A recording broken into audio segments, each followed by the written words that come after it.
కాంగ్రెస్ వచ్చింది కరువు వచ్చింది అంటున్నాడు. 80,000 పుస్తకాలు చదివిన చంద్రశేఖరరావు వానాకాలం ఎప్పుడు వస్తుంది, చలికాలం ఎప్పుడు వస్తుందో నీకు తెలియకుండా పోయిందా? జూలై, ఆగస్టు, సెప్టెంబర్, అక్టోబర్ వానకాలం, నవంబరు, డిసెంబరు, జనవరి, ఫిబ్రవరి చలికాలం.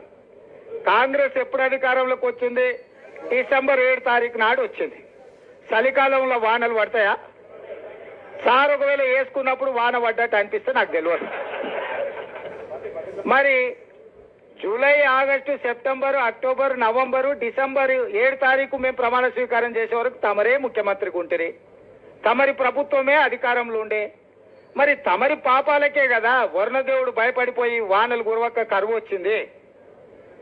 నీ వారసత్వంగా కరువుతో పాటు 7 లక్షల కోట్ల రూపాయల అప్పులు కూడా మాకు అప్పచెప్తే ఆ రోజు నుంచి రోజుకు 18 నుంచి 20 గంటలు మేము కష్టపడి దీన్ని సరిదిద్దడానికి ప్రయత్నం చేస్తున్నాము.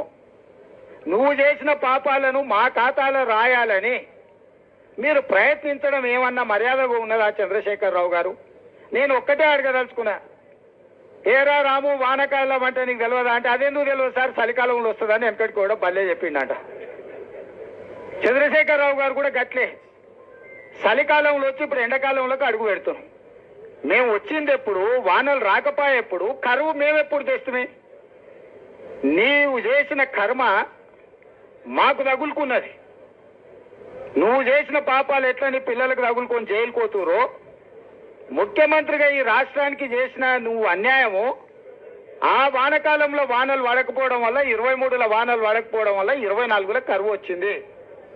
మేము వచ్చింది చలికాలంలో, చలికాలం నుంచి ఎండాకాలం పోతున్నాం. నిజంగానే కాంగ్రెస్ వచ్చినాక కరువు వచ్చిందా లేదా అనేది రేపు వచ్చే జూలై నుంచి సెప్టెంబర్ వరకు వానలు పడుతున్నాయా, వానలు పడతలేవా, కాంగ్రెస్ వల్ల ఏమైనా ప్రకృతి మన మీద పగబట్టిందా లెక్క అప్పుడు తెలుస్తుంది. అప్పుడే 100 రోజులు కాలేదు మేము వచ్చి, ఇక అది చేయలే ఇది చేయలే. మేము ఉన్నప్పుడు రైతుల ఖాతాల మేము రైతు బంధు 10 రోజుల్లో వేసినాం అన్నాడు.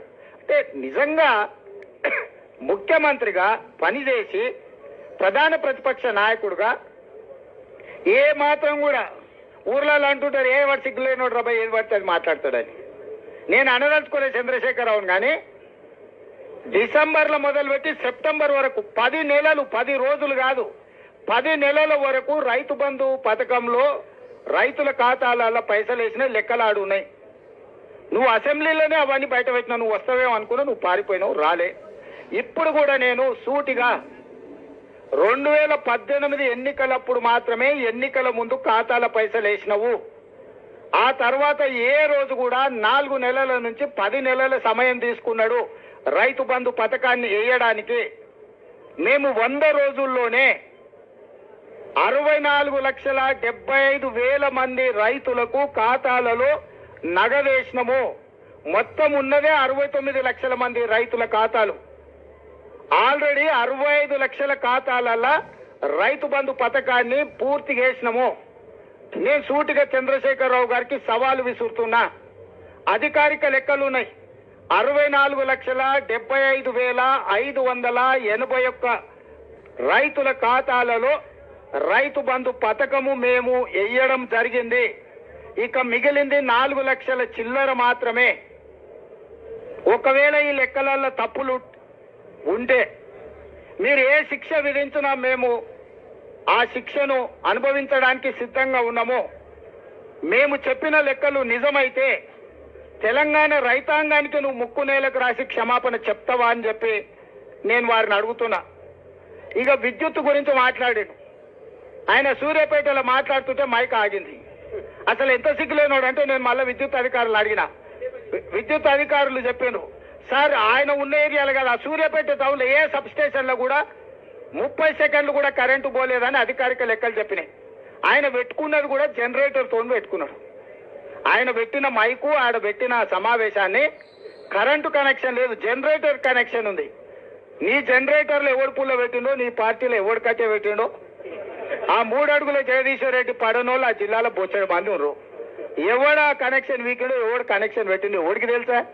నీ దాంట్లో ఉన్న బొక్కలు నువ్వు చక్కగా చూసుకోక ఇక చూసినావు కరెంటు కాంగ్రెస్ వాళ్ళు తీసిరని. చంద్రశేఖర్ రావు, నేను నీకు ఒక మాట చెప్పదలుచుకున్నా. 10 ఏళ్ళు మేము ప్రతిపక్షంలో ఉన్నాం. ఏ ఒక్క రోజైనా రైతుల విషయంలో కానీ, విద్యార్థుల విషయంలో కానీ, నిరుద్యోగుల విషయంలో కానీ మేము ఏదైనా కార్యాచరణ తీసుకుంటే మమ్మల్ని ఇళ్లలో నుంచి బయటకన్నా వెళ్ళనిచ్చినవా? పోలీసు నిర్బంధాల మధ్యలో, పహారాల మధ్యలో, లాఠీ చార్జీల మధ్యలో ప్రతిపక్షాల గొంతు నొక్కి ఇంట్లో నుంచి బయటకు వెళ్ళక ముందే మమ్మల్ని గొర్రెలు ఇసుకపోయినట్టు ఇసుకపోయి పోలీస్ స్టేషన్లో వేసినావు కదా, అప్పుడే మర్చిపోయినా.